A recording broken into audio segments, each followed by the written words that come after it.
On today's show, what I want to talk about is what responsibility do members of the team have? You know, so much of our attention and time is spent talking to leaders. In fact, this show is designed for leaders. What do you need to do differently to more effectively influence the people on your team so that you're more efficient, you can increase the output, you can deliver the results that you're accountable for? But the guest that I wanted to have on today is Michael Rogers, and Michael wrote a book a few years ago about that wasn't aimed just at leaders, the person who's managing the team, but everyone on the team. So first off, welcome to the show, Michael. Thank you, Russ. Glad to be here. We're glad to have you. Talk to me for a second about why did you decide to write a book, not necessarily for the manager or the leader of the team, but for everybody who's on that team? Yeah, well, I found with the team that I was consulting with a number of years ago that it was a highly dysfunctional senior leadership team. That when I went around and did the interviews with each team member and I asked them what's going on with the team, they were pointing fingers at everybody except themselves.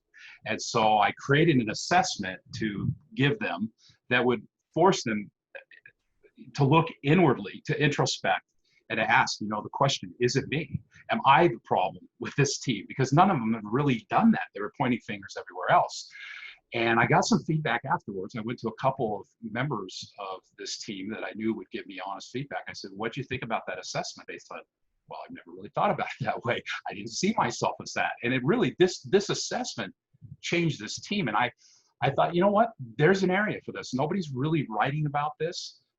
From a teammate's perspective, lots of people are writing from a leader's perspective, as you mentioned, how to fix teams, create teams, build teams, whatever it might be. But nobody was looking at the teammate. And I thought, you know what, there's an opportunity here. So that's why I wrote this book.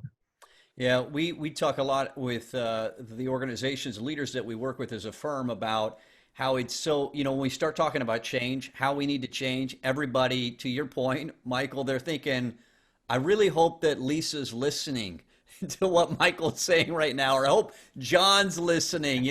We can pick out the people who need to listen or need to pay attention to the need for change. We're not often looking in the mirror. So how do you do that? How do you convince people that, the change or the adjustments that are needed in order to make this team more efficient, more effective, increase the output, they need to begin here. They need to begin with me. Well, first of all, you read my book, right? as a teammate, that's the way I would look at it. I was talking to you a little bit earlier, Russ, about this when I wrote the book. When I was thinking about writing the book and I gave my wife the idea, I said, what do you think, honey? And she said, well, if I was in a bookstore, I wouldn't buy this book. And I said, well, I'm pretty sure you wouldn't. But here's the thing. I'm marketing this to leaders. I want leaders to get this for their teams. And if they can get this for their teams and they can begin to live this culture, create a culture around these principles that I talk about in the book, and I've seen many teams do this, they will be a more effective team, by living these principles. Because, the question, and this is the big question that I want every member of the team to ask, is it me? Am I as selfless as I should be? Am I as trustworthy as I should be? Am I as humble as I should be? Am I as positive? Am I as respectful? Am I as great as I should be? I mean, it's that introspection, it's that commitment. It's about them committing and stepping up. And just one other thing around this, when you look at a marriage, for example, and you have somebody in that marriage who is completely committed and the other person who's not as committed, it's not going to matter how much therapy or counseling that couple goes through. You're always going to have some level of dysfunction until that person, that partner in that marriage, decides to step up and commit. And teams are no different because fundamentally at their core, they're about relationships. And so relationships are about connection, they're about commitment, and all the things that I talk about in this team pertain to that as a teammate. So reading the book and adopting it as part of your culture is the fundamental way I see teams doing that to change. So in the book, you go through these what you call 6 Bs, right? The things Right. that each member of the team needs to be. Right. And you've already mentioned a few of them. And I want to actually, well, before we dive into some of them, because I'm anxious to ask you some questions about a few of them. We won't have time to dig into all six, I don't think, but there are a few that I absolutely want to ask you about. But before we go there, where did you come up with those six B's? Why'd you pick those six? Yeah, because to me it was an exhaustive a list. I mean, I remember writing down the 15. This is my wife again, right? And we're going to one of my son's basketball games in St. George, Utah. And as we're driving, I'm starting to think about this teammate concept. This because based off this assessment, I knew that I had some content here that I wanted to share with the world. And I started thinking, what do good teammates have to have in place? So there's 21 different corresponding concepts that hang on each of these six B's. So it's not just the six B's. There's meat behind each of these B's as well. So for me, that's how I came up with them. I just feel it's the most exhaustive list out there in terms of being a great teammate. I mean, it includes everything. If you've got other things, any of your listeners have other things, send me a note because I just haven't found them. I think this is a pretty exhaustive Gotcha. list. Well, I think if most members of most teams got good at even two of the six, right? Right. We'd have a ton of progress. So let's dive into the first one, because this one I thought was so interesting that you started the book with it. You made it first. I'm sure you did that intentionally. Be selfless. And I have to tell you, when I first read that, I thought, whoa, wait, selfless? Okay, that's stuff I read in religious literature. That's stuff in self-help. But I don't often read selfless in a business book. Yeah. So talk to me about that. Sure.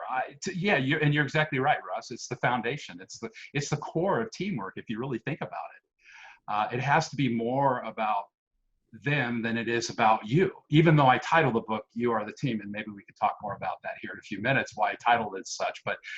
But teams at their heart, teams that are really good, are selfless. They're more concerned about the team outcomes than they are their personal outcomes.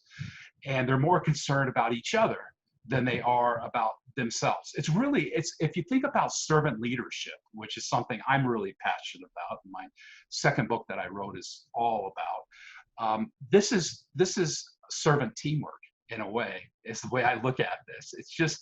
It's thinking about others, connecting, creating those relationships, strengthening that communication, and building that commitment so you can be as good as you can for the team. And so, selflessness includes being service focused. It includes putting others first, putting the team first, but it also includes living what I call the platinum rule.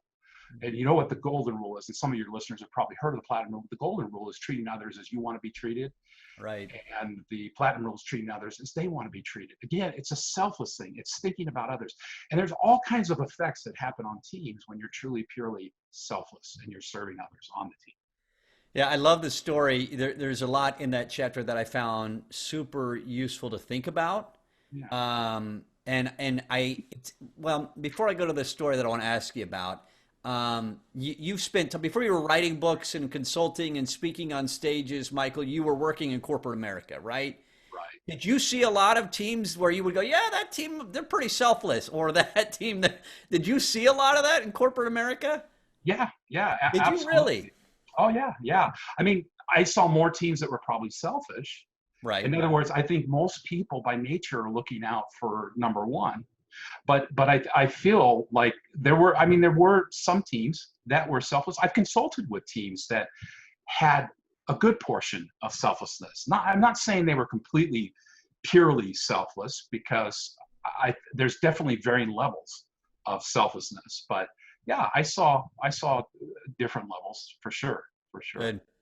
Yeah, I so often, as we dig in as a firm with organizations, start working on the culture. One of the challenges is what we talked about at the very beginning of this discussion, which is externalizing the need for change. I'm out for what I'm interested in what I can do, and all I know is you're not carrying your weight. There's so much blame going on, right? And so much friction, so many challenges. I've had $1 for every time I heard the word silo. We're working in silos, these teams pitted against each other. And so there's there's a lot of selfishness, I think, in Sure. organizations, and so I thought it was a good reminder. Let me draw your attention because I want to get to a couple of the other B's here in a minute. But the Jerry Rice story about the Denver Broncos, that quote, you don't have to repeat it from memory, obviously, but can you just quickly remind the audience or share what basically Jerry Rice said in this interview? As I remember, it was an interview where he was being asked about Tim Tebow, right? By Tim Tebow, and he was asked if really their success that year could be attributed to Tim Tebow or the defense or, whatever it might be. And he said, that's a ridiculous question.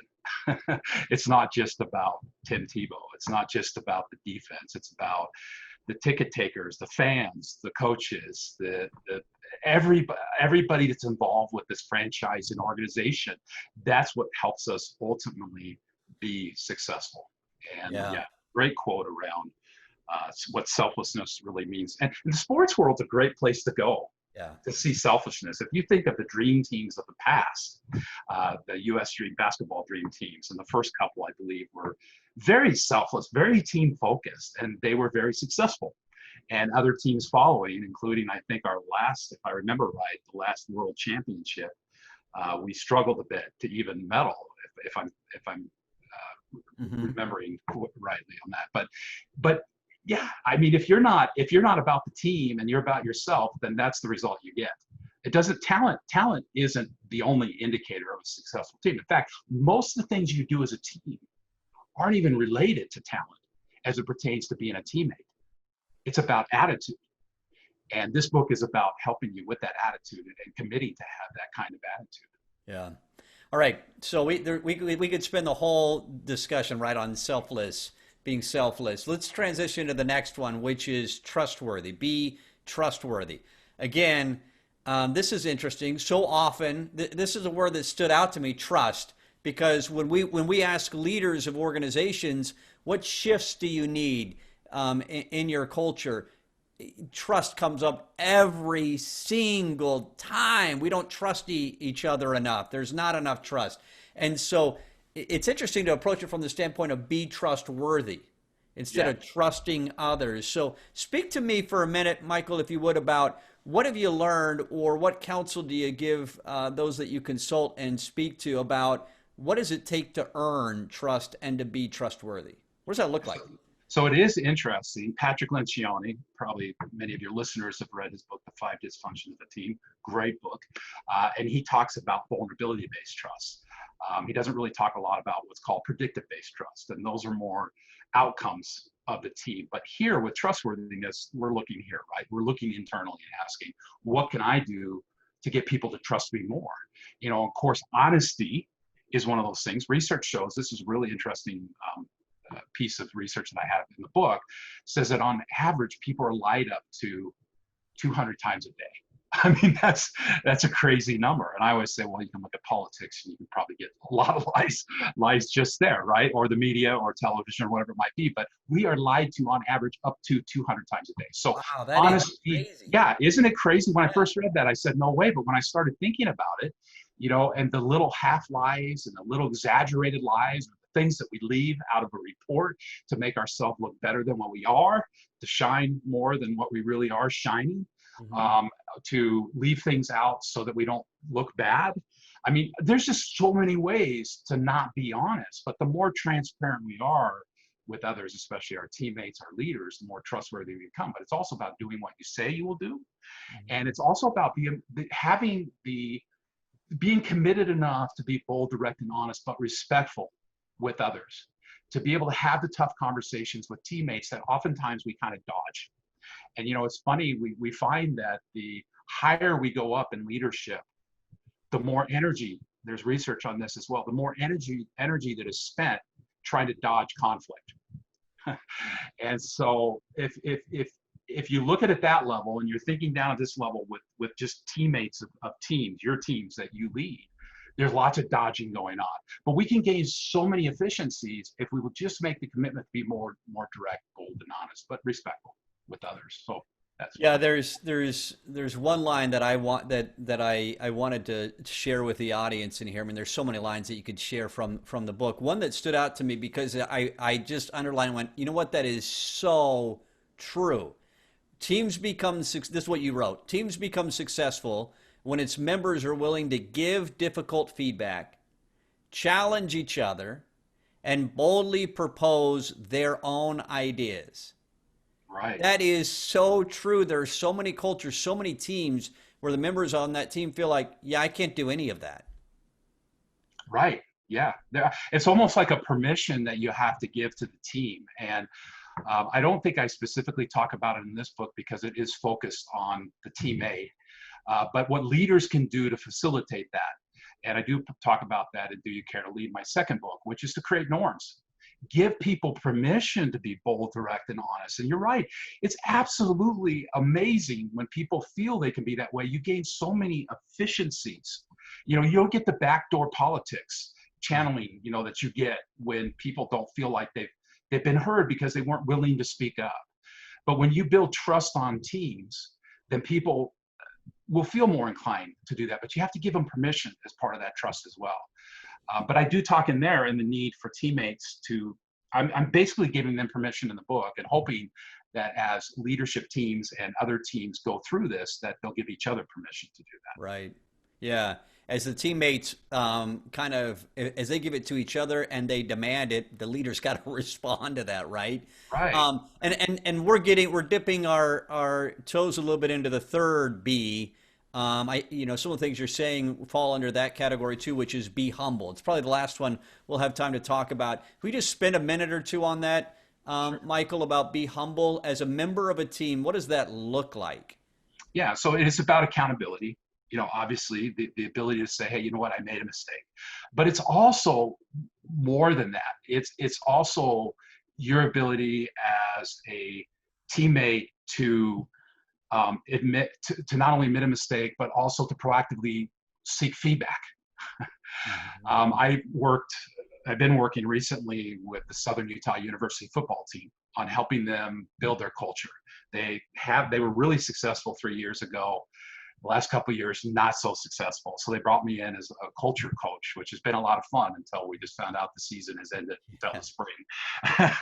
And I was sharing with the football players on one particular meeting that if they had this big green button, that they could push and get instant feedback from that button to tell them what they're doing in terms of their performance, whether that be on the field, at practice, in school, career-wise. If that button could give them the right direction to head, would that button be valuable? And of course, they all say yes. And would that button be worth a lot of money? I mean, you guys ever invent a button like that? You can make millions of Huge. dollars, Yeah. right? Right. But we have that button to some degree. It's called asking.